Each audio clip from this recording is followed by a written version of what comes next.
Hello, everyone. Welcome to episode 8 of Book Talk today, where we'll be joined by author and running coach Shane Benzie, where we're going to talk about his book, The Lost Art of Running. Shane, it's good to have you on. Good to be here. Thanks for the invite. No, you're welcome. You're welcome. I know we just had a brief conversation discussing timely manners of books, and followers on my page will know that I'm a big advocate of books coming to you at the right time. And I did a vlog the other day talking about how I signed up for a 50-kilometer, and then you sent me the book and I read it, and I've been digesting it for the last couple of days, thinking about ways I can implement the triad into my foot placement, thinking about that on my running plan. So all these things that come to mind. What I wanted to ask you to start off with was, you've a breadth of experience when it comes to analyzing, over 3,000 runners, you said in your book, analyzing from different continents and different countries.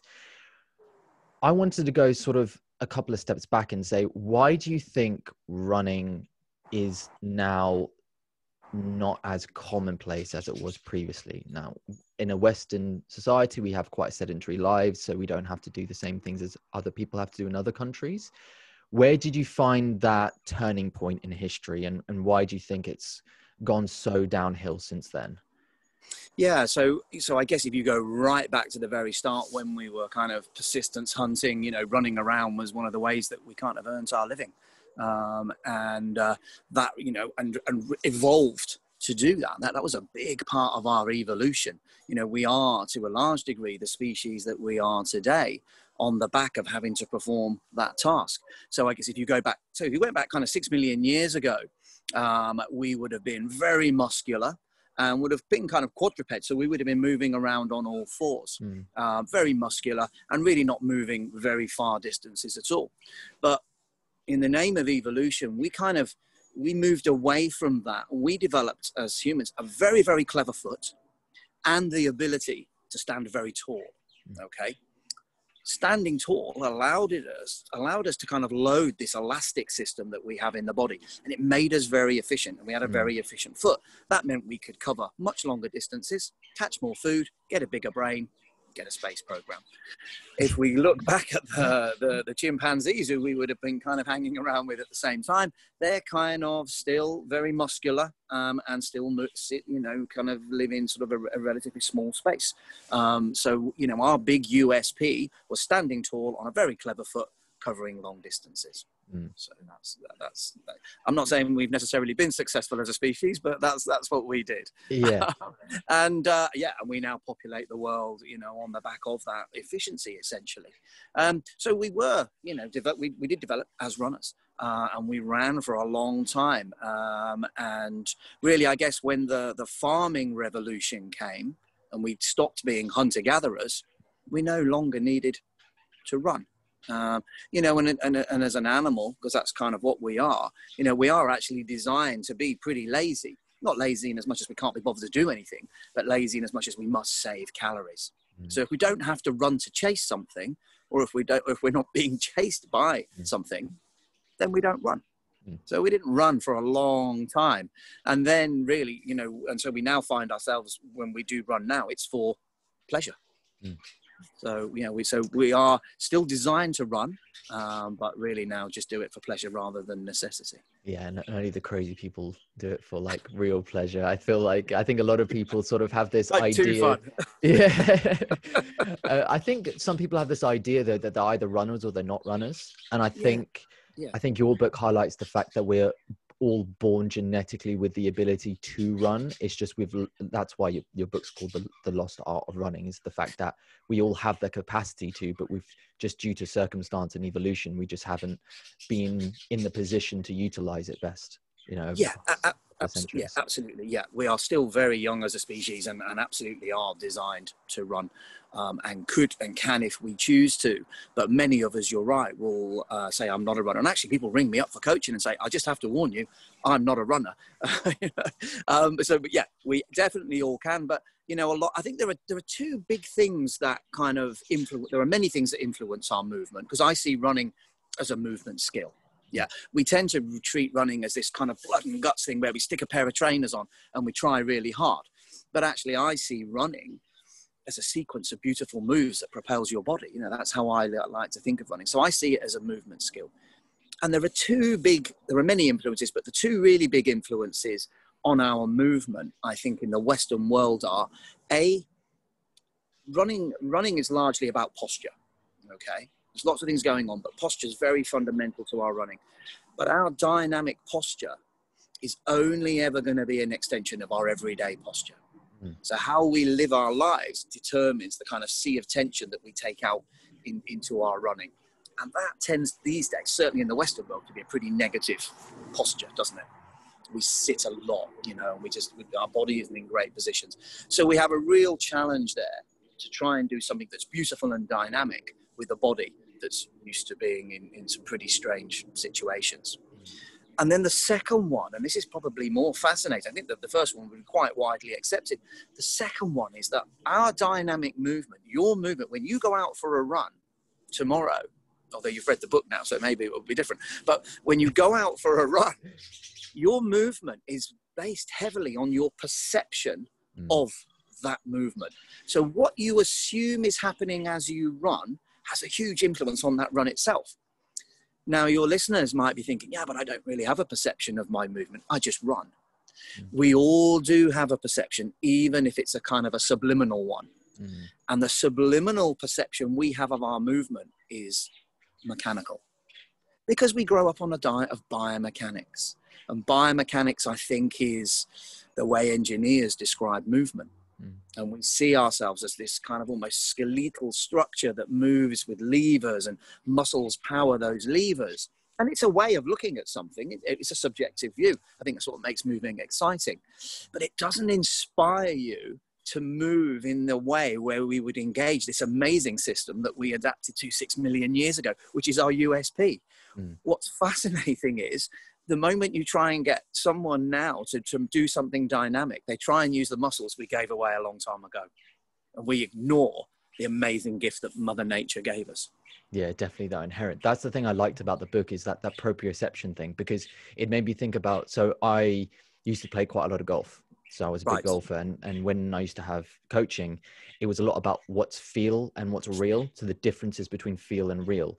And a lot of the time when you're taking a swing, or if you're stood over the ball, and a lot of it is posture as well, which is similar to running, but you can't think about the biomechanics when you're taking that swing, because your mind and everything, your body's not going to function the same way.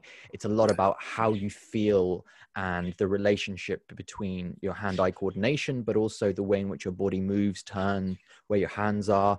Everything has to work together. So when you were describing the running movement, I sort of saw parallels in between the running motion and golf, or, you know, in the book you talked about tennis, you talked about other examples. And I don't know whether I think about, so then I kind of thought to myself, like, what do I think about when I go for a run? A lot of the time, I think I just focus on breathing. I think I know you mentioned that in the book as well quite a bit, but there was things that I saw with my own running that, like the head, like I never even thought about it. I think a lot of the time I do run with my head down, looking where I'm going. Yeah. You were talking about looking at the horizon, and I think you gave the example, say that the average size of a head is like 21 pounds, and if you look down, it's like 42 pounds, like a child on your back kind of thing. I was envisaging that when I was running, carrying a kid on my back. I was trying to use the scariest thing I could possibly think of. So the human head, it's 12 pound it actually weighs when it's on top of the body with equilibrium. Okay. And for every inch forward it comes, it weighs another 10 pounds. So the average runner that's running along looking at the ground, their head is quadrupled in weight. And that makes it very heavy, and your spine has to take that weight. That immediately makes the whole thing a real challenge. And actually your inner ear, the vestibular area, your inner ear, is where a lot of your balance and spatial awareness comes from. Well, that's designed for the head to be up with the eye line on the horizon, because that was our job, was to look for things coming and making sure they didn't catch us, and that we did catch things. Now, when you're running, you have to look down, otherwise you're going to end up losing your teeth. It's all very well, you know, your head will get very light because there'll be no teeth in it. You do have to look down. But I think we just need to change the default position, because if you watch people running around a park, they run with their head down. Every now and again, they'll look up to make sure they don't hit a tree, and then the head goes down again. You just need to reverse that so that the head is up, And every now and again, you look down to survey what's coming, and then the head comes back up. That is a game changer. I kid you not. That will change you, as a runner, especially if you're an ultra runner. That would change everything. It's huge, absolutely huge. Yeah, because I do quite a lot of trail running. So we live. I don't know, where are you based? Because I'm based. You mentioned Goring, and that's not too far away from me. Goring. Yeah, so I'm based I live by the river, so I'm on the border of Berkshire and Oxfordshire on the Thames. So that's okay. That's where I coach from. I live near Bracknell. Oh no, actually not a million miles away then. It's not far at all. So when you mentioned Goring, I was like, I used to play golf at Goring and Streatley quite a bit. Yeah, it's interesting you say golf, because I do a huge amount of video analysis with my work, because I think you have to see yourself move. And golf, I think, was really the first sport to really get into that, wasn't it? And really get the hang of that. And I think it's fundamental to see yourself move. I think you can't, how anyone can teach anybody to do anything that has a movement to it without that person being able to see themselves. Like we said before, a lot of the time you might feel like as the subject you're doing something, and then you're doing something completely different, and it's about reducing the boundary between that feel and real. I think that's where you get that sweet spot. Yeah, and a lot of my coaching is about that very thing. So I get people, so all the coaching I do is outside. Everything I do is outside, never on a treadmill, because your kinetic movement is completely different on a treadmill. So all the coaching, analysis, everything I do is outside. And what I do is get people moving around a lot, video them, and really get them to body sense and think about the movement. So that actually when they've finished maybe running 400 meters where that's videoed, they're thinking about the movement, how it feels, and then they can immediately register that against seeing themselves. Sure. That's an incredibly powerful way of learning, because nobody runs badly on purpose. So nobody runs bending down from the waist with their head down on purpose. We assume everything's good, otherwise we would change it. But it's just being enlightened to that. And I think the other thing about the work is as well, it's also celebrating what people do well, because as runners, we do things very well. But if we know why they're good, we might just accentuate them that little bit more. So I think running analysis has got to this kind of stage where it's about going somewhere and just kind of, it's almost like a character assassination, and you're just picking on the things that aren't good, and you've got to do this and you've got to do that. Actually, good coaching for anything, golf or whatever it should be, should also be about what you do well, just understanding why you do it well, so you can make it even better. Yeah, do more of it. Going back to the treadmill thing, do you think, what's your opinion on treadmill training then? Do you think that treadmill training is efficient in the way that we're programmed to run, or do you think it's just a necessary evil? Well, I think, so treadmills aren't the devil, so I don't have anything against treadmills at all. But there is no doubt that when you run on a treadmill, your running dynamics, your kinetic dynamics are completely different than they are on terra firma. So your foot will be on the ground or the rubber for a different amount of time. Your oscillation will be different. Your cadence will be different. Your stride length will be different. Because to a degree, you're running on a treadmill to stay on it. You're not going to run the same way that you would if you were running outside on the ground. Okay. So that's why I would never analyze or coach anybody on the treadmill, because their movement would be completely different. I don't see how you can do that, because everything changes when you get onto terra firma, onto trail. But if it's the difference between running and not running, then of course run on a treadmill. But you do have to accept that you move differently. So if you were training for a 50K race, let's just say that your lifestyle was such that you really just weren't getting out, and you really did all of your training on the treadmill. That would cause you a problem, because the moment you set foot on the ground, everything is different. The impact is different. The deceleration is different. The trajectory of the deceleration will be different. So although you might have statistics that's told you you've run 600 miles in your training, the dynamics are completely different from what you're going to experience when you hit earth or concrete. If I did 600 miles on the treadmill, I think I'd go crazy. That's the other thing. I definitely could not do that. That's the other thing. You need to get outside. That's a big thing. What about those? Oh, sorry to interrupt. No, come on. Absolutely. What do you think about those machines then that aren't treadmills, but they're propelled by your own movement? Because I've seen the rise in those kind of running machines that are done by your own momentum rather than the actual cycle of the treadmill. Yeah, so again, I think what you gain in one hand, you lose in another, because then you don't really have the correct deceleration or impact as you hit the ground. So you're not strengthening your body for that. I see. Okay. So when you run, so when you go out for your run tomorrow in your training, when your foot hits the ground, you've got 2.5 times your body weight coming back at you. Yep. So Newton's third law, any action is met by an equal and an opposite. So for a human, when they're running, when they hit the ground, you've got 2.5 times your body weight coming back at you. Sure. Now, here's one of the big urban myths of running that makes us run wrong, I think, is that we're scared of that impact. Just the very word impact for a runner has you scattering, doesn't it? And we're trying to buy trainers with big loads of rubber and all sorts of stuff. I think in the book, I once bought a pair of socks with silver lining in them that was going to make me bouncy. 25 pounds. And this was back when 25 pounds was a lot of money.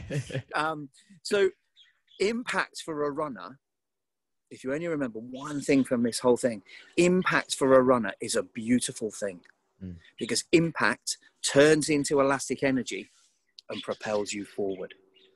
So our ability to run well is our ability to harness the impact we create when we hit the ground. Impact itself never injured a runner, ever.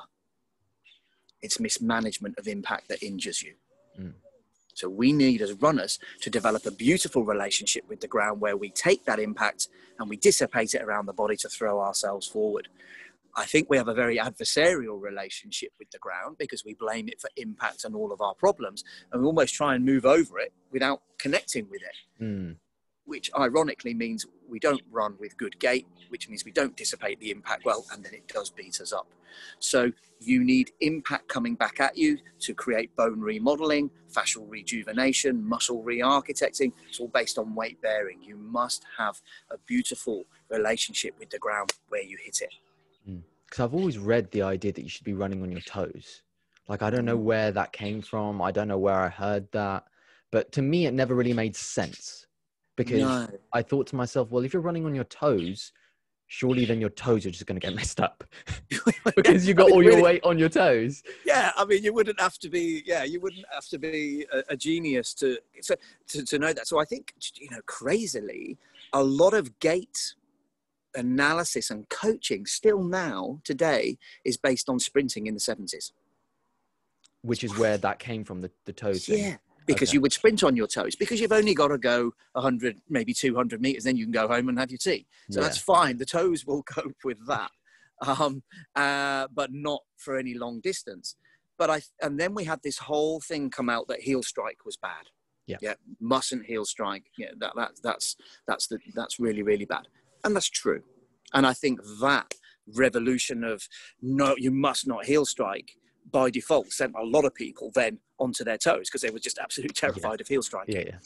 If you're going to do one or the other, heel strike, because landing on the toes is a real no-no. The calcaneus, the heel, it can take it to a degree, because when your human walks, it does land on its heel on the calcaneus and then rolls through. So it's a big, heavy piece of bone. It can take it. The toes definitely can't. But actually, I think there's a midway between the two, which is where I talk about this tripod landing. And I think that's how a human foot should land. And what's the most efficient way to do that? Because in the book, you gave that tried example and you said with foot placement, is it feeling, because you gave the example of the bowl. So you get the example of the bowl and then you imagine that you hit it, it drops on the floor and it all drops at the same time. So then you get the sort of that popping sound and you feel the same way. Are you running, when you're running and your legs are turning, is everything hitting the floor flat and then you're arching up and you're pushing off your toes? How does that work in practice? Yeah, so you're basically looking for that kind of tripod landing so that the whole of the foot comes down at the same time. That means the arch of the foot then creates this dome effect, which dissipates the impact. So that's kind of what you're looking for, whereas most people would just land just on there. 85% of runners in the Western world, if I've worked with 3,000 runners one-to-one and a number of, goodness knows how many in groups, 85% of the, 84 indeed, in fact, 84% of those would heel strike. That's kind of where we are. So, and that tends to be because we don't get enough air in our run. because we're scared of impact, so we suck ourselves down to the ground. Yeah. So we almost have no alternative but to heel strike on a straight leg. It's more of a shuffle than it is a It sort is. of run. Yeah, and it is. And running, it's essentially running with a walking gait. That's where we are. That's where many of us are. And that's very inefficient. And it means we don't dissipate that impact well. So it means we slow ourselves down with every stride. And it also means that we've got much bigger chances of getting injured as well. And that's why running doesn't appeal to a lot of people, because they give it a go. And it just isn't much fun. So that's because they're running with a walking gait. If we can run with a running gait, you're a lot better off. I know in the book you talk about the fact that shoes perhaps don't make that much of a difference. Now you're shaking your head, but like with any sport, there's obviously a lot of marketing that goes behind it. I know golf's synonymous with that. Yeah. You know, every single year there's a new driver that can give you 20 odd yards, and there's professionals using clubs from like 10 years ago and they're still doing perfectly fine. Sure. Do you think with the whole anti-heel strike thing, they've used that to their advantage then and market a load of shoes that perhaps is giving extra cushioning? You know, I know there's Under Armour in particular have worked with even tire company to get the right rubber. Now, obviously, then you go to places in Kenya, Ethiopia, Uganda, like you said in the book, they're working with trainers that perhaps aren't the best, but then their form is perfect and they're running efficiently. Now, if someone is getting into running, what would you recommend them to do? Would you recommend focusing them on how would you go about approaching gear in the sense of buying shoes? Because we're always told about injury prevention and longevity. Sure. No, absolutely. And, you know, with running being a weight bearing sport, you know, it's a serious thing to consider. So if you were getting into the sport, or actually anybody who's running, start to think of your foot as the interface between you and the ground. So when your foot lands on the ground, it's got 5 really big tasks to sort out for you. It kind of acts as the interface. So it needs to create stability. It needs to maximize the proprioception from the 250,000 nerve endings on the bottom of your foot. It needs to dissipate the impact through that dome effect. It needs to create elasticity through the plantar fascia, this beautiful piece of elastic on the bottom of the foot. And it also, depending on where it lands in relationship to your body, will determine how much you decelerate as you hit the ground. And that deceleration will turn into elastic energy. So your foot has 5 really big tasks to sort out. But it's your foot that does that, not a piece of colorful rubber. So I think it's a shame, because if we think we could, you know, it falls into our mindset to think that we can order something and it comes through the post and it's in a nice box and we can open it. And listen, we all love to do that. Yeah. And we take it out and we think, yes, there we go. I'm now going to be bouncy, or I'm now going to do this, or I'm now going to do that. It fits into the way we love to live our lives. I think we like that more than thinking, right, I'm going to spend 3 months changing the way I move. Yeah. But you know, it doesn't change anything. You know, it's a sticking plaster over a fracture.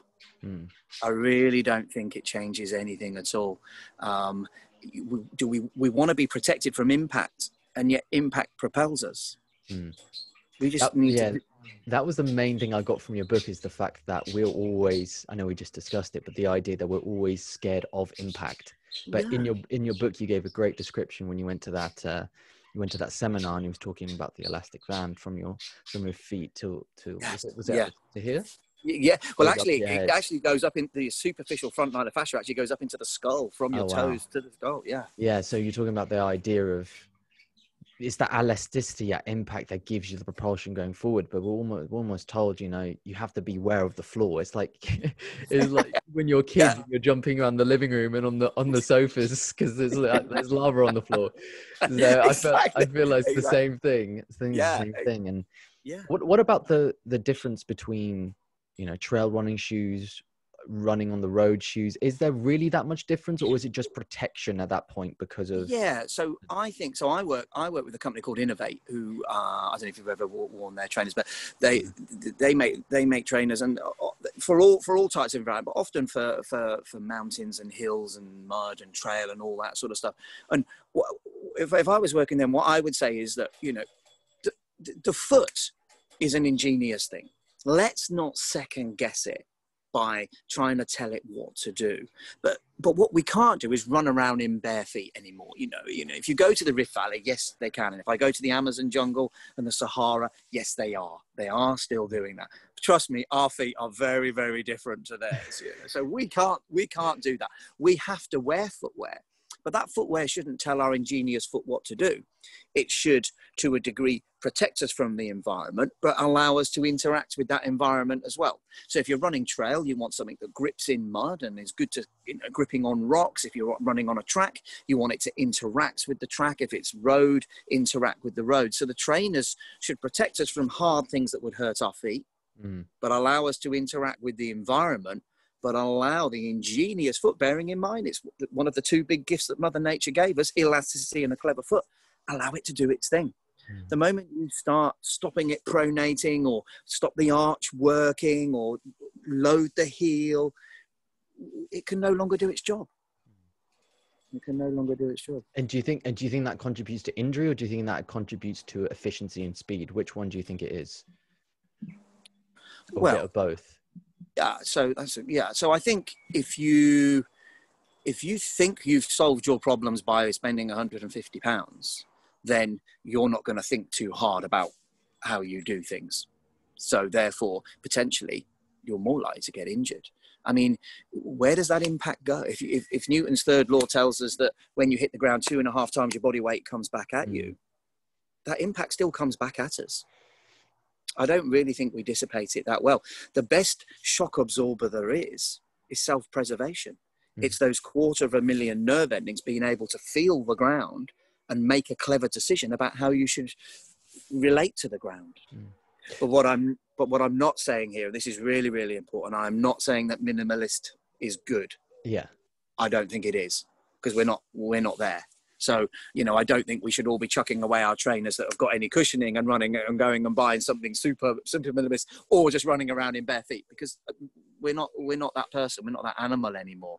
We do need protection from the ground, but not from impact, just from what might hurt us, I think. And you believe that triad system is the best? The tripod system is the best way to go about alleviating any potential injury related to impact?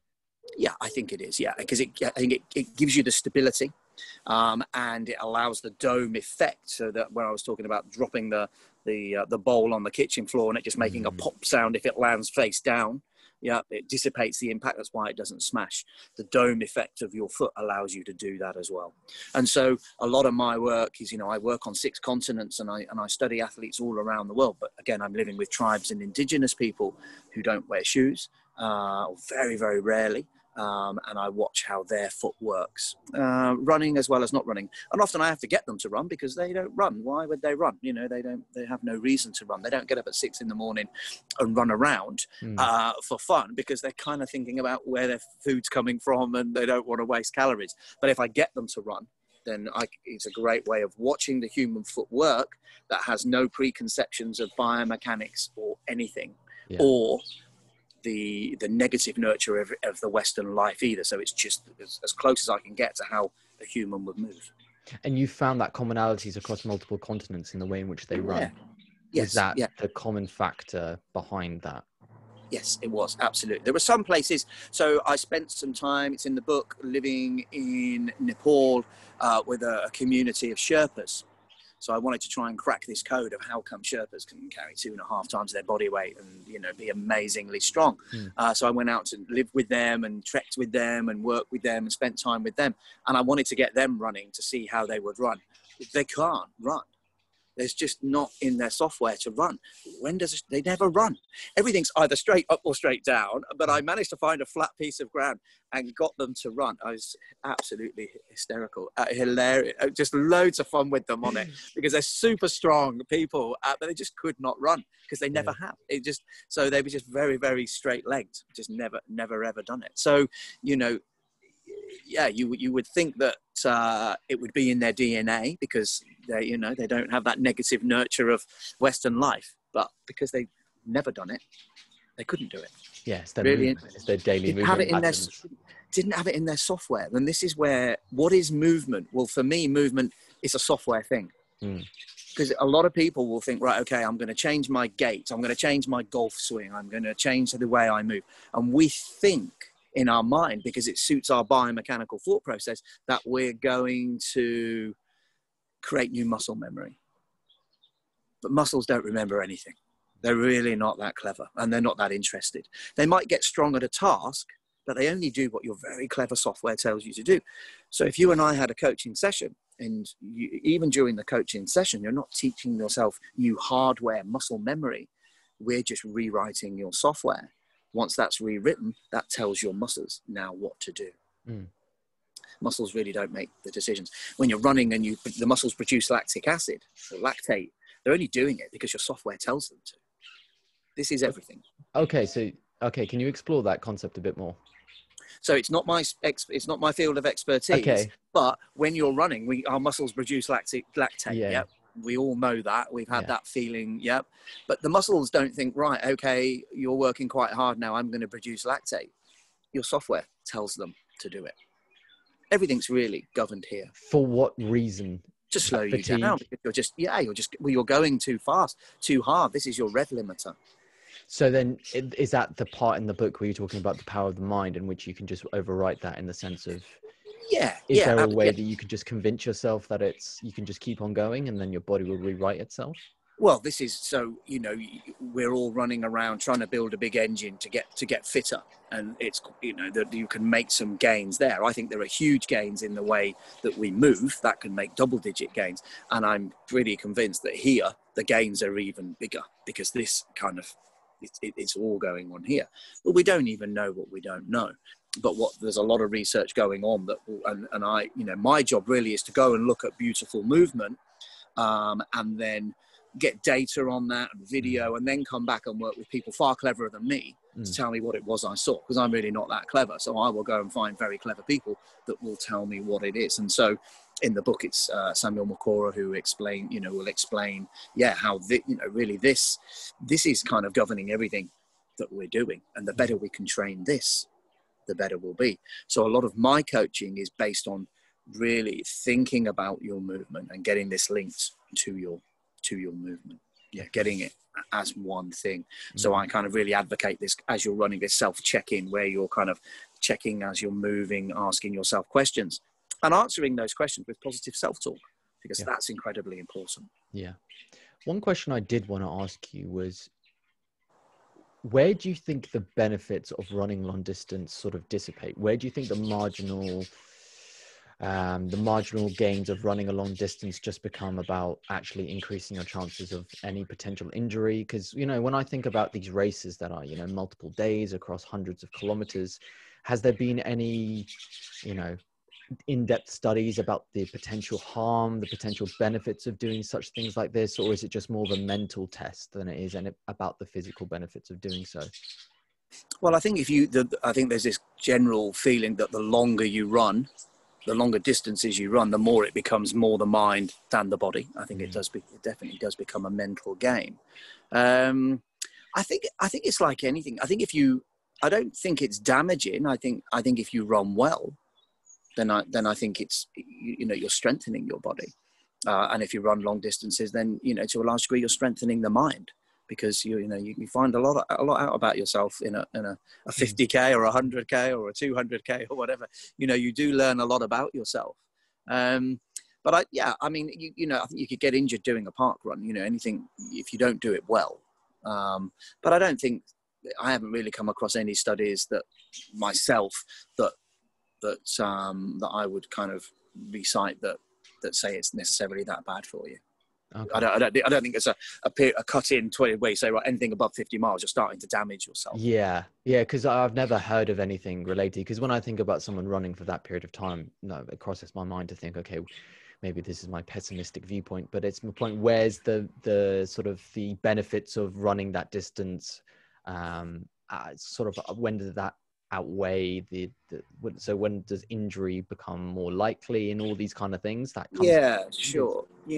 I think one thing that's really, really interesting is, when I'm study, when I'm with my research hat on, what I'm doing. So I take a very anthropological view of a runner, and I think, right, okay, and this is how I started my work and my research, was saying, right, okay, I want my runners to run a way a human is designed to move, because by default, that makes you a good runner, you'd assume, yeah, because we're hunter-gatherers, and, you know, we used to chase animals, and we did.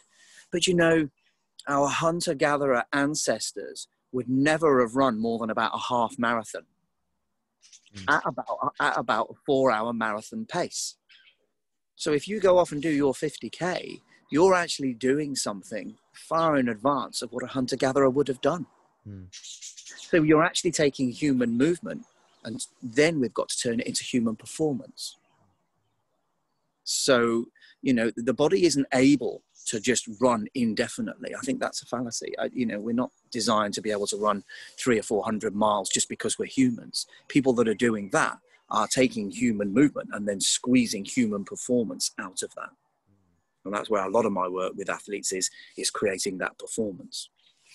Now, that performance, what percentage is related to efficiency? What percentage is related to nutrition? Is it up to the individual, like, or is this an ongoing thing? Yeah, it's a good question, and everybody asks it, and it really depends on the person. I mean, you know, I'm a movement coach, so obviously I think movement is incredibly up there. I'm sure if you're a nutritionist, you'd say it's all about a keto diet. It's all about the calories. Yeah, I mean, what I would say is they're all incredibly important. I mean, I spend a lot of time in extreme environments, have done as a runner, and as a coach and as a researcher, and without a doubt, you know, you need the right kit, you need to be well hydrated, you need to have good calories in you, you need a good engine, and then you need to be able to transport all that well with good movement. So they're all really, really important, you know, definitely. And I know that I think the challenge for movement is, you know, so I talk every year at the Marathon des Sables Expo. Yeah, so there's every year for the people that are going to do the Marathon des Sables, there's an expo, and there's various talkers on various things, and then they have an exhibit. You can exhibit there as well. Nobody wants to come over and talk to me at my table because it's about movement. Everybody wants to feel the kit and get the backpacks out and look at the trainers and, you know, look at the food and all of that sort of stuff. My stuff, I'm doing the talking goes well. But because we love kit and things we can hold and touch, and we love that, you know, we want to buy something, you know, we love that. What, you know, it doesn't turn us on so much to invest our time into something. But yeah, I think that, you know, even though I am biased, the movement stuff is, you can get double-digit gains from the way you move, without a doubt. What's been the biggest improvement you've seen from an example of someone, from your own experience coaching them and seeing them improve in a way? Well, there's lots of them, but I tell you a guy who I really like, and he's a great guy as well. But I work with a guy called Damien Hall. And Damien is, I think he's about 45 now, something like that, maybe 46, something like that. And Damien, probably 7 or 8 years ago, was running around sort of doing local village 10Ks dressed as a toilet, winning those races dressed as a toilet. I thought, well, you know, I might actually be quite good at this. And he kind of progressed, and I started to work with him about pretty much about then, because he was a journalist, and so we got together for a magazine article. And I did some work with him, and I've worked with him over the last 7 years, and I've watched him progress. He's just broken the fastest known time for running the 268-mile Pennine Way non-stop in 61 hours. He came 5th in the UTMB, which is probably one of the sexiest races on the planet, racing people like Kenyan Jornet and, you know, some of the best racers on the planet. And he's got 2 young children, and, you know, and has a family and is working, and yet he's racing some of the best runners on the planet. Yeah. And he's 45, and every year he just gets stronger and faster. So he's a great example for anybody, really, you know. Amazing, absolutely amazing. And that, would you say, is purely down to efficiency? No, he ticks every single box. Every single box. So he works on his mind, he works on nutrition, hydration, his strength and conditioning, his movement, everything. Yeah, so I can't claim to have waved my wand over him and made him amazing. But I'd like to think that you know, that's one of the people. Yeah, that it's you know, it's really, really made a difference to, without a doubt. Yeah. One thing that I know you touched on in the book is I think it was him as an example. I think he was saying that when you go to like the UTMB, that's in like the Alps, and there's high altitude and increases in ascension. You know, I don't know. I think that one's like, you said 14,000 feet. Is that correct? I'm not sure what they use. It's a lot. Yeah, with that A lot one, more than that. A lot more than that. Oh, is it? Okay. Yeah. But like here, perhaps we don't have the same sort of elevation to train on. But he was saying perhaps that doesn't really matter as much. Would you say that's the case? How would you go about training for something like that if you don't have the same access to it? So I think it's always going to be a challenge if you're running in the mountain, if you're racing people in the mountains and they live in the mountains and you don't, then, you know, specific point of view, it's going to be harder. I mean, what Damien does, he gets up very early, 3 o'clock in the morning, drives to Wales, does a run in the mountains, comes home and does the school run. So he gets around it that way. But we all live near hills, so you can get into the hills and practice. So you can't beat doing the real thing. But I think, you know, we can all get to hills and we can spend some time on them. So it is a challenge if you live in London. You know, many people that will be listening will be living in London. Think, well, you know, Primrose Hill, running up and down Primrose Hill could get a bit dull. You know, yeah. So a lot of people who take it seriously will go, you know, for a weekend or something like that and get some good numbers of hours in the hills. But again, just move, you know, again, we often think that we're on the hills because, you know, running up and down hills because we're trying to build up our muscles. It's not a muscle game. You know, it isn't a muscle game. It's just getting the body used to taking that impact of coming down hills, and getting the posture good going up the hills. So it's just spending time on them, and just kind of really thinking about what you're doing with the technique on them, and getting better at that, getting better at this side of it, rather than just having to spend endless time on the mountains. Is there any work that you can do really to improve, you know, any core stability? Does that help when it comes to running, stretching? What's the relationship between effective stretching and running for a long period of time? Where does that come in? Because I know obviously going and doing deadlifts is not going to help your running at all. That's just obviously for body mechanics. That just makes sense. I mean, how would lifting 135 kilos or 140 kilos and then going out and running for 2 hours, it's not the same movement. But like, how would someone go about increasing their endurance? Is it the only way to do it to then just go out to run? Well, yeah, I mean, I'm a bit right wing on this, and but I guess to a degree it's to get the conversation, it's to get, you know, my work as a coach and as a writer is to get people to think, is to get people to ask themselves questions about what they're doing. You know, that's kind of what we want to do, isn't it? And I see a lot of athletes now that are really spending a lot of time and energy on strength, what we will call strength and conditioning. Yeah. But I think that's a challenge for us, because if you go to the gym and you do, I don't know, even, again, I'm a little bit right on this, and it's devil's advocate to a degree to get you thinking. But even if we went to the gym and did things, even if we didn't do weights, but we did a load of single legs sort of lunges or squats or stuff like that, really all we're doing is getting strong at doing those things. Mm-hmm. They don't allow for impact or deceleration. They don't allow for range of movement.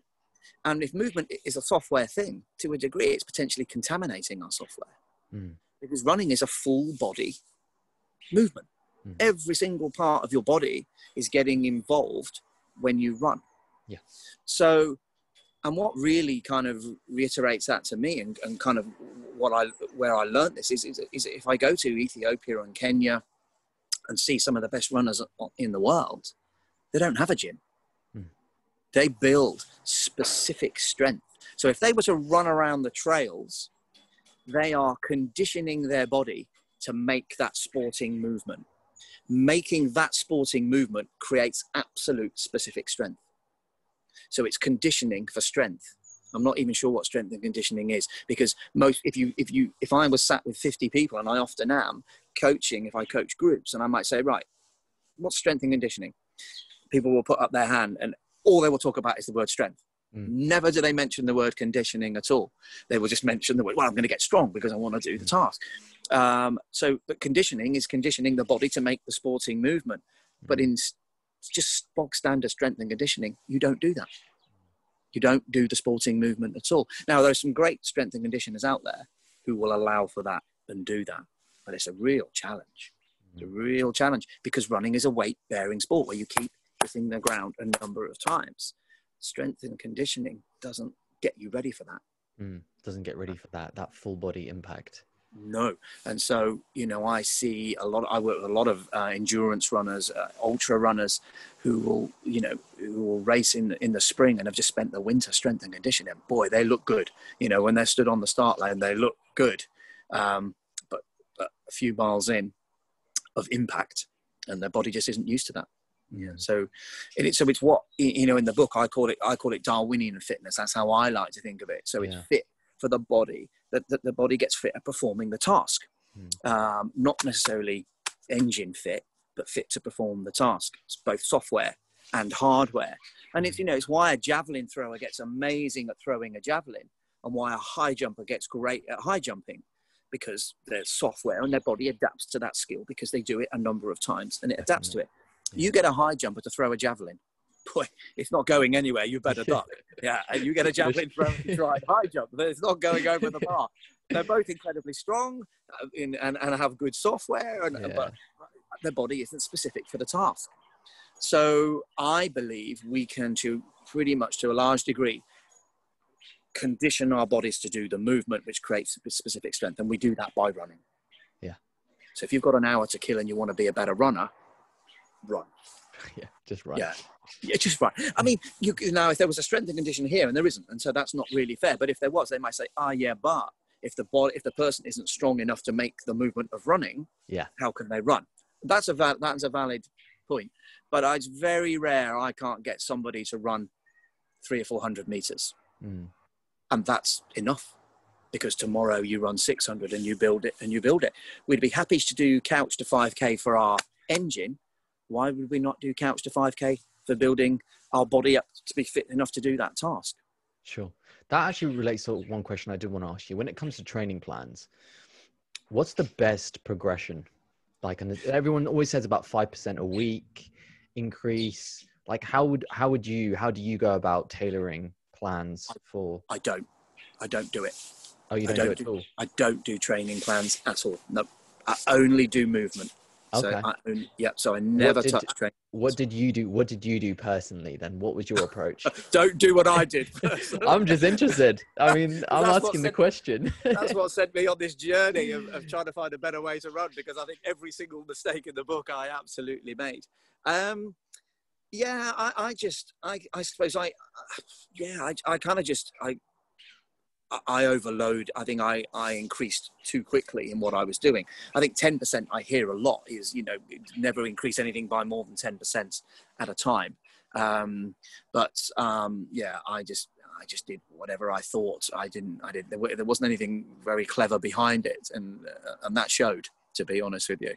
But I don't touch it at all, because I believe that to be good at something, you just need to try and specialize in one thing. If I'm doing mileage plans, and before you know it, you're doing nutrition and hydration, then you're cutting keys and making number plates. You're doing all sorts of things. Do you know what I mean? So I just try and do what I do.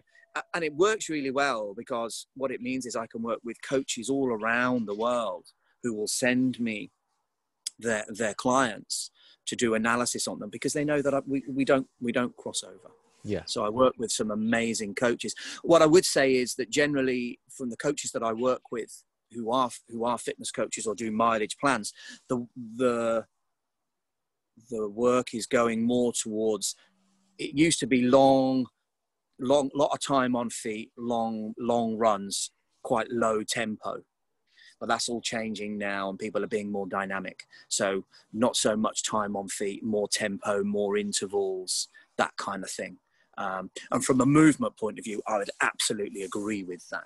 Because if you look at an ultra runner, let's say you were doing it, so you're going to do your 50K run. Yep.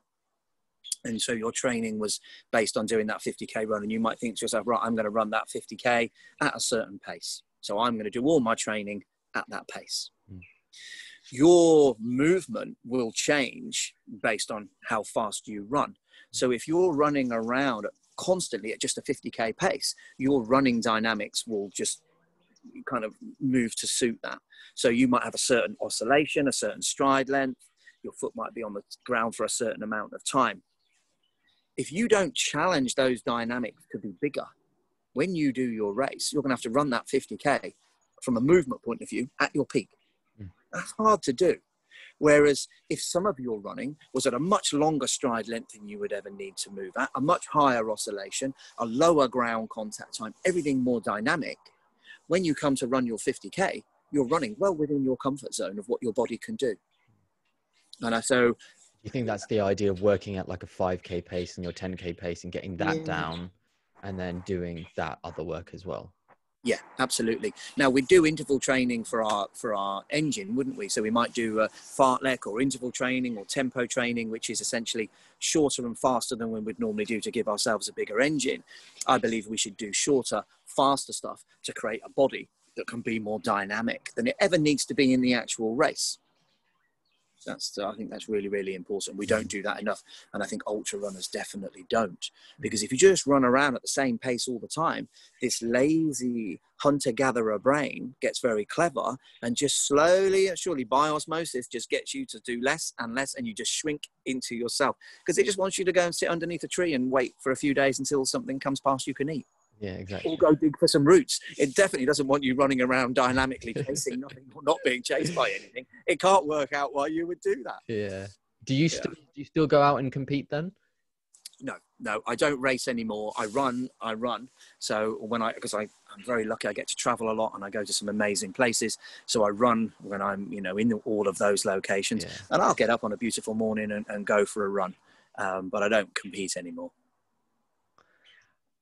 From a perspective of developing, if I'm going to look at me myself, I'm doing this 50K in December, and I was looking at some other races at the end of next year and middle of next year, in fact, increasing it. And, doing some research, I didn't even realize there's so many races in the UK anyway. Like I was amazed because I thought that's quite cool. And where does the, because anyone can go out and do like 100 miler, they might, but they most likely will feel terrible after doing it.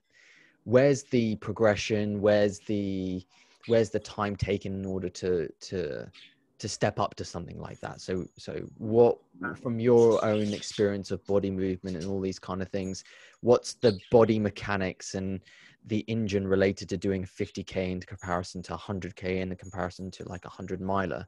From a body mechanic point of view, does it make much of a difference, the actual length in which you do or the distance in which you do? Is it just nailing that body mechanics?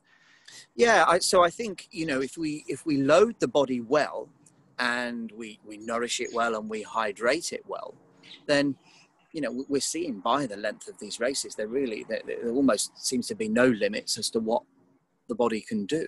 We are doing far in advance of what our hunter-gatherer kind of ancestors would have done, but there really seems to be no limit. And what's really, really interesting, so I work with a guy called Dan Lawson, and Dan's just broken the record for running to Land's End to John O'Groats. So good for him. He's just literally a few days ago finished that. So he did brilliantly. How long did that take? It took him 9 days and something. Not long. Yeah, not long. Yeah, amazing. Absolutely amazing. Dan's an amazing runner. But I think if we again, it comes back to using the ground correctly. If you ran over the ground for that amount of days and just impacted with the ground, it wouldn't, you'd have a tough time of it.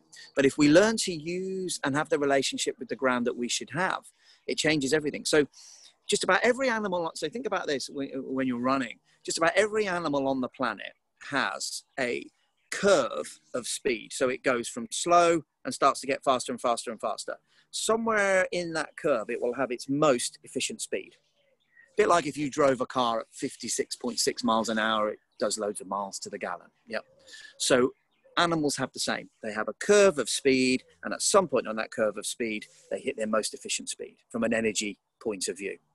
There are only two animals on the planet that don't have that.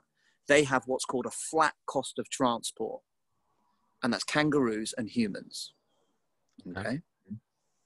Both run on two legs, pretty much the only two that do. Primates can, but not for long. They fall over or wobble.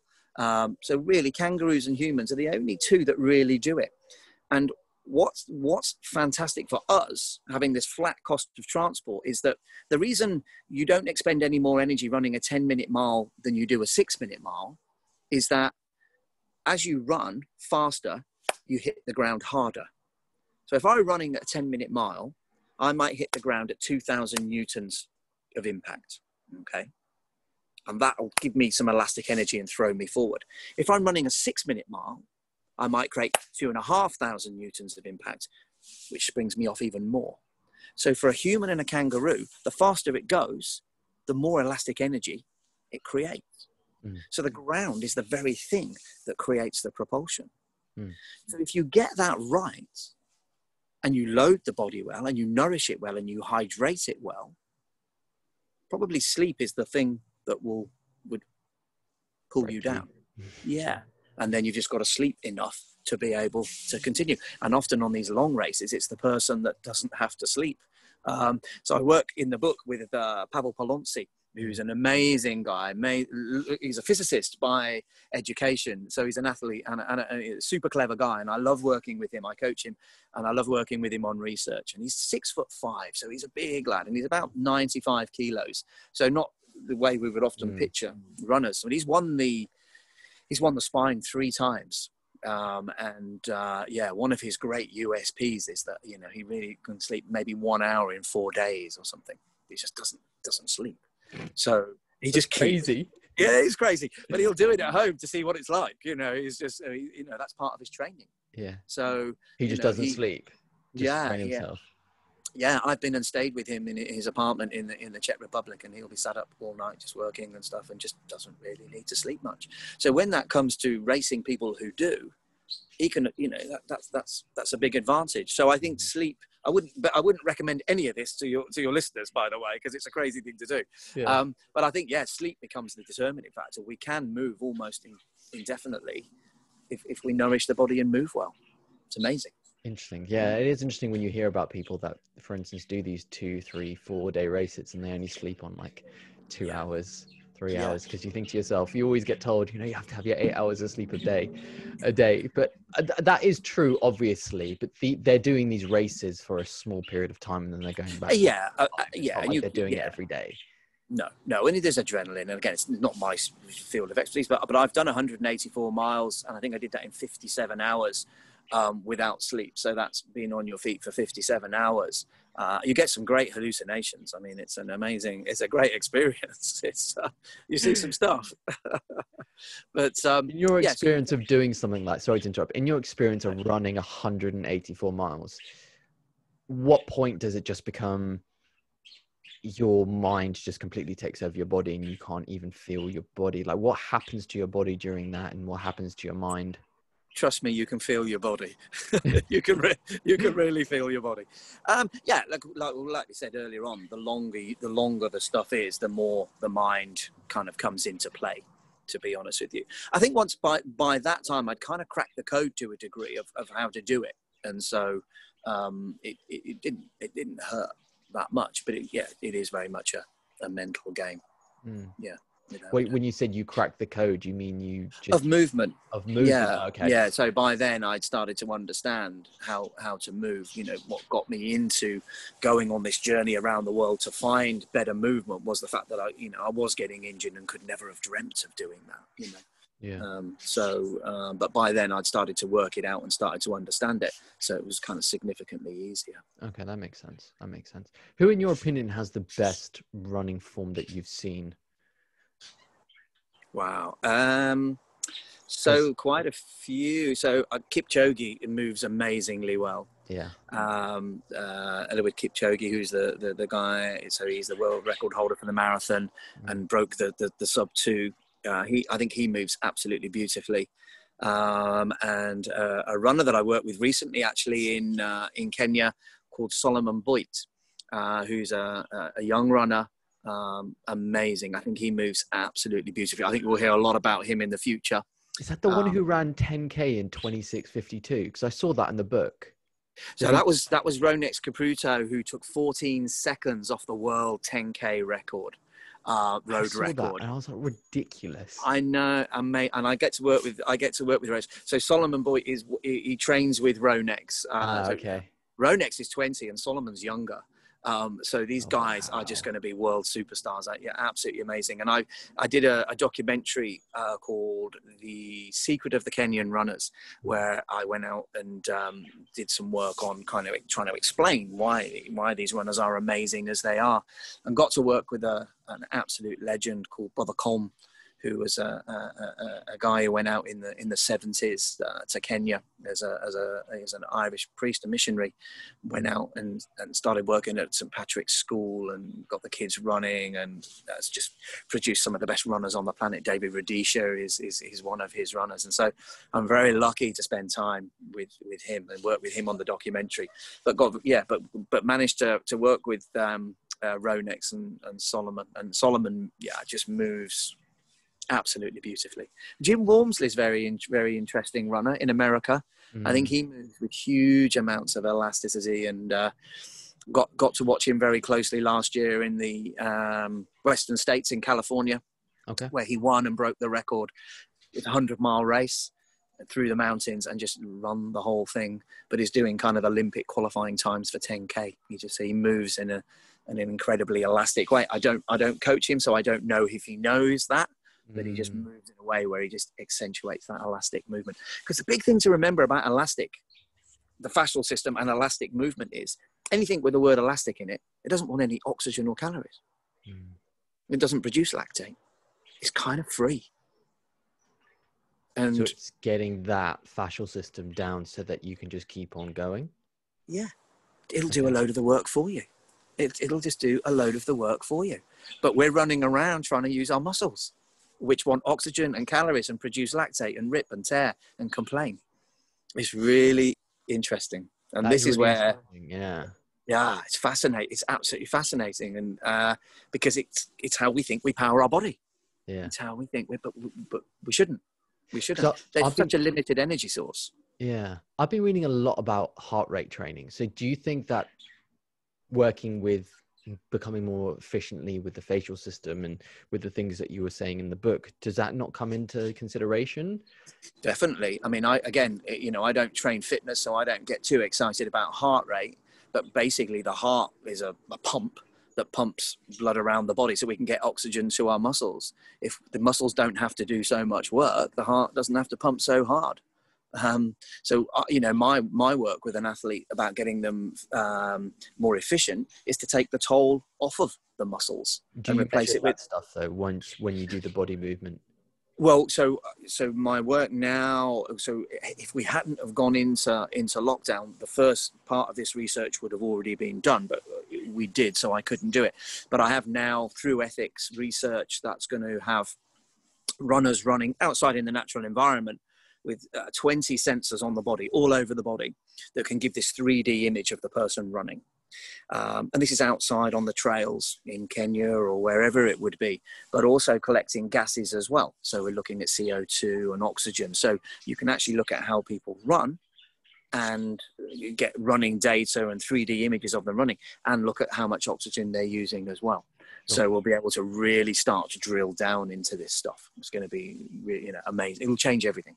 Absolutely change. That sounds really interesting. Yeah, and it's so frustrating that we didn't manage to get that done. And I'll do that all around the world. So on Kenyans, on Ethiopians, I'm going out to Japan, all around the world, and on indigenous people and tribes as well. So just to understand how people move and how beautifully they move and what impact that has on how much oxygen they need. Because we're running around in the Western world, screaming for oxygen because we're running using our muscles. Do you think people who run at altitude have more efficient running because they have to use their body better because they have less access to oxygen? No, because I think their body adapts to the fact so they just produce more red blood cells, I guess, to help with the fact that they're at altitude. So I don't necessarily see people running better at altitude. Good runners go to altitude to train, so you will see good runners at altitude. But physiologically, it's a gain, but it doesn't make them move better. I see what I you don't mean. think. Yeah, Yeah, I don't. in the same way that the Nepalese, the Sherpas. I was about to say, in the same as an way, example. yeah. Absolutely. I mean, I know it's a good question in it, because actually you could say, okay, well, if the person is struggling with getting enough oxygen, they'll adapt their movement so that they don't need as much oxygen. But while they're doing that, they're producing more red blood cells, which will adapt them quicker. So, but there's probably a PhD in that, though. I think. Oh, I definitely won't be the person doing it. So, who's funding that then? Is that through a university? Is that through an organization? Over the last 10 years, I've funded all my own research. Oh, wow. Everything I funded myself. That way you don't have to find the right results, and the results are the results, and you don't have to kind of keep anybody happy. It's challenging sometimes when creating, funding everything. That's a lot of traveling and stuff, and while I'm traveling, I'm not potentially I'm not earning any money while I'm traveling and researching. I fund everything. I fund all of the research myself, and hopefully continue to do that. I think sometimes with the university, I might fund match, so they'll get a grant, and then I'll match that funding. So that sometimes happens, but it's essentially I pay for everything myself. No, I respect that, because then the results, because you always have that at the back of your mind with academic funded. And the thing is, I mean. Yeah, absolutely. And the thing is, up until recently, I think where science goes wrong sometimes, I think, is that we try and take the natural world and cram it into a lab. Well, I'm not going to learn how Africans move beautifully in the Rift Valley by luring them into a lab and sticking them on a treadmill. It's not the same. But most research that's going to be published kind of needs to go through ethics, and therefore it needs a controlled environment. So it kind of needs to happen in the lab. But I'm not necessarily interested in the results. But things are changing now. Technology is getting ever better, so you can actually take the lab out into the natural environment, and that's super exciting. That's what I'm really excited about. So that we're able to do that a little bit more now. So we'll learn loads more. So you believe that's the next step in human performance when it comes to body movement and fascial related stuff, is actually measuring them in the field with the use of oxygen and understanding them in a bit more depth. Yeah, definitely, without a doubt. It has to be specific to what that person is doing, without a doubt. And that can happen. That's starting to happen now. So we'll learn loads more. And just more technology with more sensors telling us things that I can see things and I think I know what's going on, but you can't beat a bit of data to tell you exactly what it was you saw.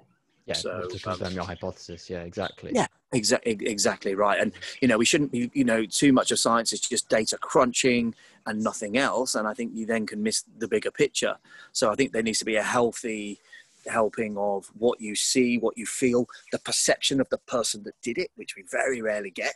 You really, really my coaching, if I'm coaching your perception of your movement, I need to know the perception of some people who move really well to try and understand kind of what it is, so I'm passing over. So a lot of my work when I'm working with elite athletes or just getting in front of elite athletes is to try and suck from them what they think is going on as they move, because that tells me where to look tomorrow. That's incredibly important. Data, if I watch a beautiful runner run, I can pretty much tell how long their foot's on the ground for, what their oscillation is, what their stride length is. I can kind of see that. I should probably get out more, but I can see it. What I can't tell is what's going on in here and what they think is creating that beautiful movement. And certainly in the early days, that was how I started to crack the code, by getting in front of amazing runners and just getting them to tell me what they think they're doing. And that showed me what to video and what to analyze tomorrow. Do a lot of them know what they're doing, or does a lot of it come naturally? Yeah, a bit of both. I think a lot of it does come naturally. And certainly in Africa, and I don't think I talk about it in the book. I don't know. I don't think I do. But in Africa, they'll run in 8s around the track. So you'll often see 8 people running together around the track. And very often the first 6 will move absolutely beautifully in unison, absolutely beautifully. And often you'll see the 2 at the back don't move so well. And they're probably new to the group. Well, what will happen is they're not really coached that much on their movement. What they do is they drop in to the 8, and by osmosis, by flow, by being surrounded by beautiful movement, they start to adapt their movement. So it's just this production line of incredible runners that they'll move on and go off and race in Europe and do other things, and then the newbies will move to the front, and you just have this constant production line of amazing movement. And I get, for me, when I'm coaching, I don't really have the, I'm not lucky enough to have 8 world-class Africans for my clients to run around with. Imagine, so that's just in your garage. Video analysis and kind of show them what beautiful movement is. But it's an incredibly effective way of doing it. The 8 Africans would be the best way, but it's a good way of doing it. Do you think a good way to do it is just to watch good runners run? Do you think that can help in the way of visualizing the best way to run? I think it can, as long as you understand what's good about their movement. I mean, we all, if we watch someone run through the pipe, I think, wow, that looks amazing. But it's knowing why. So that's where the coaching comes in. So you can use the examples alongside them running, but you've got to be able to explain to them why it's good. What's good about it. Just watching someone move beautifully doesn't allow you to then just go and move beautifully yourself. It could help, but I don't think it's a way to learn. Yeah, I think it has to be explained. With the clients that you've worked with, both athletes and from people who have started, what are the common, I want to say flaws, but what would you say are the common things that you'd address in biomechanics? What are the things that you would say are the common things that people are doing wrong? What do you think more people could focus on if they are consistent runners, whether they do 5K, 10K, half marathon, marathons? Where do you think most people are losing time and efficiency in their running? I think to pick the biggest one, I think is people running with a walking gait. So as a human, we have a walking gait, which is essentially landing on our heel and kind of rolling through on a relatively straight leg. That's how a human's designed to walk. When we run, we should land on this tripod landing and kind of have our legs circling more underneath us. So really, it's for most people, they are running because their feet are in the air. So that's technically running, but with that walking gait. And that's the biggest one to address, without a doubt. Is huge. Okay. Absolutely huge. And I think it's born largely from people being scared of impact and going for the path of least resistance, of not being too dynamic, just doing something that feels easy. But it's not our fault. We're hardwired to take it easy. When I go and stay with tribes and indigenous people, they'll do their tasks that they've got to do. But when they're not doing that task, they just lie down because they can't afford, they're not going to go off for a run because they need those calories. So they will just lie down and just sit down and chat and hang out for hours and hours and hours. And it's not that they're lazy. It's just that they need to hang on to what they've got. Yeah. We're wired the same way. Yes, we can dial for food and just go and get food anywhere we want it, but we're still wired. And that's why I think we often binge eat and stuff like that, because back in the day, if you came across a tree full of fruit, you'd have had to have eaten that fruit because someone else might have come and got it. Yeah. Many of us are still wired in that way, I think. Yeah, exactly. So, So we have Stone Age brains in a space age world, I guess, don't we? And that brings its own challenges. I think that's really interesting as well. I like the fact that you approach running from an anthropological point of view, because I think it's linked. It's all linked to human performance and history and the way in which society is all sort of interlinked with one another. I think you can't look at human performance. You can't look at ways in which we go about living our day-to-day lives and sort of separate that from the way in which athletes do their business and everything. That's all linked. And I did like that in the book, that you explicitly talked about sort of the history of human evolution and why we are at the position we are in. And do you see, like the way I see long distance running, I think it's becoming more and more popular. I think more and more people are getting into the sport. Is that what you've seen in your experience as well? Without a doubt. I think it's one of the big growing areas of the sport. Absolutely. And I think there's various reasons for that. I think, once you've done a few marathons, unless you're going to go to amazing locations or you're really going for a PB, then you kind of might want to look for something else. Same with triathlons and, 10Ks and stuff. So the ultras, you really are, you're standing on the line of an ultra potentially thinking, can I even do this? Whereas if you've done a few marathons, you pretty much know, unless something bad happens, you're going to finish. Whether it'll be a PB, who knows? But you pretty much know you can do it. So it gives us the ability to step into the abyss. Yeah. It really does. And I think we love that. And we love the adventure of it. And I think with the ultra running, the camaraderie is massive. Absolutely massive. And it's not odd You know, we used to earn our living by running around in groups, and I think it's not odd that we like to do that. You know, we like to get out there and run kind of almost off-piste sometimes, and just get out there and do it. And the camaraderie is great. The next book I'm working on kind of really investigates, you know, the power that we get by being in a group. And I think we you know, I see that a lot with tribes and indigenous people and training camps and stuff like that. And, you know, we're very definitely more powerful as a group. And I think we're losing that in the Western world. You know, the tribe now is probably social media, I guess, which can be a great way of achieving things, I suppose. I'm not really big on that sort of stuff, but we miss out on a lot of stuff that a group gives. And I think the ultras, people find that, they love that.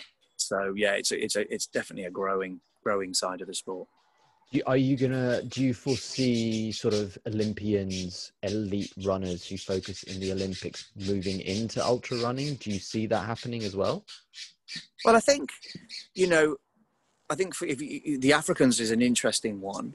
And, you know, really I guess the business model for the Africans, you know, is they run for money, essentially, you know. You know, running out of poverty is one of the things that's often cited as making the Africans good, is that they're running because they're running themselves out of poverty. Well, no, that's true to a degree. There isn't much money in ultras, so, you know, they really wouldn't be that excited about doing it. But that's changing. So there's money coming now into ultra running. There's prize money starting to come in. So I guess if you're a 33-year-old, 34-year-old marathon runner who probably isn't going to compete at the top end at marathons anymore, so therefore won't get paid, could move over to ultras, because in your mid-30s, you're a baby in the ultra world. And potentially, you know, give your career some longevity. So I think it may well happen. Yeah. That'll be exciting. I'm really excited to have signed up for my first one, to be fair. Yeah, listen, honestly, I think, you know, I work with I've analysed an Austrian guy, Carl, in the Arctic, the desert, and the jungle. He's an amazing Austrian athlete. He's in his 60s, super strong guy. Yeah. And I remember him once telling me that life is a multi-day ultra, and you know, he's right, because in an ultra, you just, it's life in primary colours. It's like the opera. You just get everything. You know, you will go through all of the emotions, good, bad. You know, you'll love it, you'll hate it, you'll really find out about yourself. It's amazing, and in a relatively controlled environment as well. You know, so yeah, it's a great thing. I think everyone should do one, without a doubt. Yeah, I'm super excited. Anyway, Shane, thanks so much for this. It was great speaking to you. The book is The Lost Art of Running, a journey to rediscover the forgotten essence of human movement. Thank you so much for sharing the book. And like I said, it's so timely, and I can't wait for the next one. You said you were writing it, so yeah. I'm busy working on that as we speak. Is there a due date for that, or is it just... No, not at the moment. No, but I'll let you know. Okay. I'm sure you will. Great. I look forward to reading that one as well. And once again, thank you so much for taking the time. That was a pleasure. I enjoyed it. Great. Thanks. No problem.